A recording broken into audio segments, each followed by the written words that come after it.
Hello, and thanks for watching Window Read. Please subscribe to our channel if you haven't already. Subscribing is free and easy. All you have to do is click on the red button when it appears in the lower corner of this video.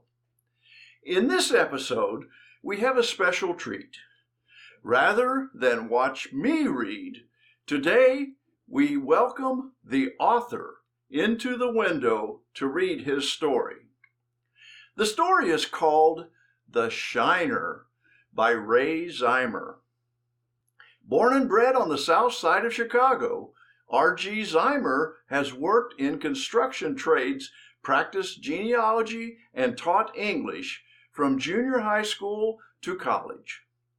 A prize-winning poet, he contributes short fiction to literary journals, and his novel, The Ghost of Jamie McVeigh, was published in 2019. He participates in several writing groups, open mics, and reading venues in the Chicago area.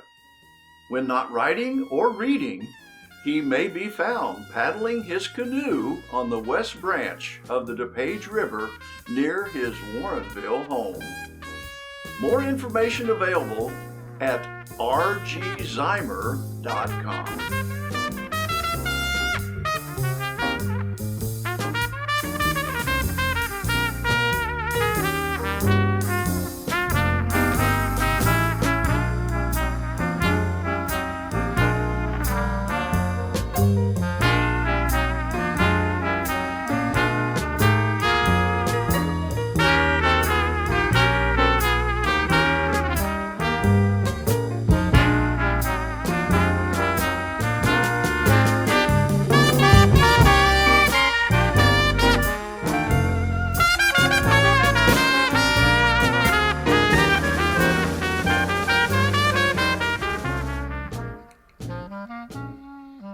The Shiner. Joyce gives me a look. That sounds like trouble, Jeff. It's just a couple of beers with the guys, I say. Cousin Veets had invited me for pizza and beer with some old high school buddies. What kind of trouble can an old, bald guy like me get into? Now, all the way to the bar, the cooler was sliding around the back of the Jeep. So after I park, I open the back and fasten it down with a bungee cord. When I slam the hatch down, though, somehow I manage to get my head in the way. The lift gate conks me in the noggin right above my left eye. I see stars for a minute, but shake my head and stagger into the bar. The guys see right away I'm oozing blood. For a few minutes, I'm the center of attention, with the barmaid dabbing at me with a wet towel and Veets passing me a beer. Here, hold this against it, he says. You just grazed it, says Eddie. Barely nicked it, says Bruce.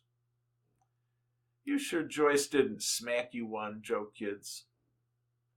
Everybody agrees. That's going to be some nice shiner.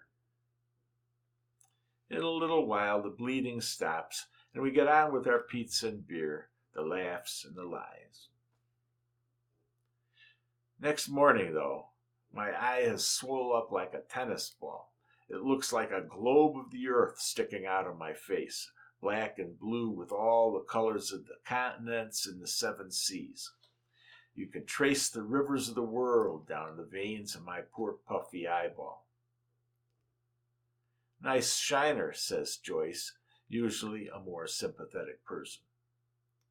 We're supposed to meet Donnie's girlfriend this weekend and have a civilized family dinner. Donnie is her nephew who lives in the city. And you look like you've been in a bar fight. Well, excuse me, I say. By Saturday afternoon, the eye actually looks worse, and with a pounding headache, I'm in no mood for a drive to the city. But it's a nice spring day, and I don't want to be a troublemaker. So I gas up the car, and we drive up to the north side. Donnie's an okay kid, grew up in Orland and all, and I'm afraid he's turned into some kind of yuppie. Took his mom's death benefit money and started up a record shop in Andersonville. Yeah, you heard right, vinyl. So apparently that's a thing now. We're supposed to meet him in his shop and all go to dinner at his girlfriend's place. I'm pleased to find a parking place right in front of the shop on Clark Street. The old brick building's in pretty good shape. Donnie's got a bright blue lettering on the window glass, Platters. Even as I back into the spot, I notice a tall, middle-aged guy in a brown leather jacket standing there. He's leaning stoop-shouldered against the blue door to the flat upstairs at the cleaners. He's got longish salt and pepper hair and a bushy mustache, so black it must be dyed. As I turn the engine off, this guy squints at me through the passenger window, past Joyce, and I'm wondering now what. He shakes his head and wags his finger at me. No. I look up ahead and back behind the car for a no parking sign or something. Meanwhile, Joyce opens her door, puts a leg out to the sidewalk, and looks back. Go on in, I tell her. I'll be there in a minute. She scrambles out and, completely ignoring the guy, goes into the store. Before the car door slams shut after her, this character steps up and catches it with his gnarly hand. Bending at the waist, he sticks his head in, but recoils a little at the sight of my face. Ha, he says. No parking here. Something makes me think he's a Greek. What? There's no signs. Who says I can't park here? I say, he tells me and waggles his thumb. Keep moving. Who the hell are you? I say, not really asking, you know. This looks like a legal parking spot. Guy shakes his head. Is no parking. Why is it no parking? It is a loading zone.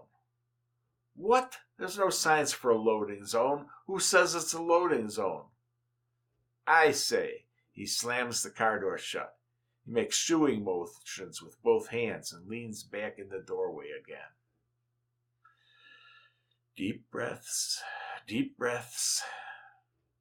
I glance out at the traffic on Clark Street, open my door to get out. I shoot my biggest badass look as I walk past him toward the shop door. Arms across his chest and a sour expression on his face, he nods and says, I have them tow you. That stops me.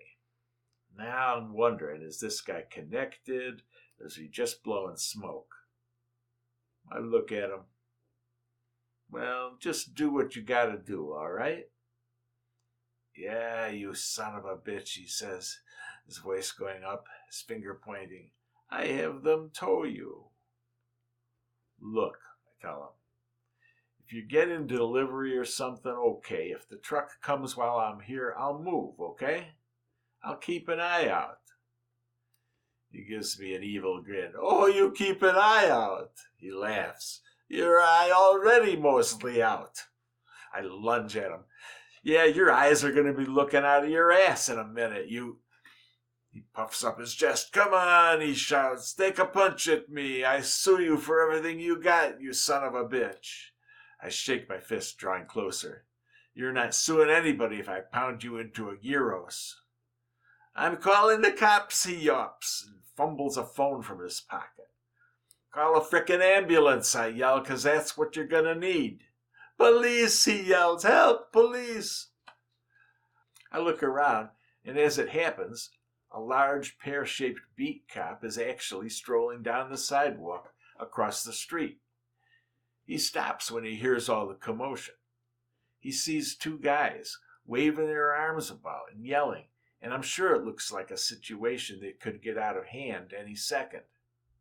The copper does the sensible thing. He calls for backup. The Greek gloats. Now you see, you will be busted and they will tow your car.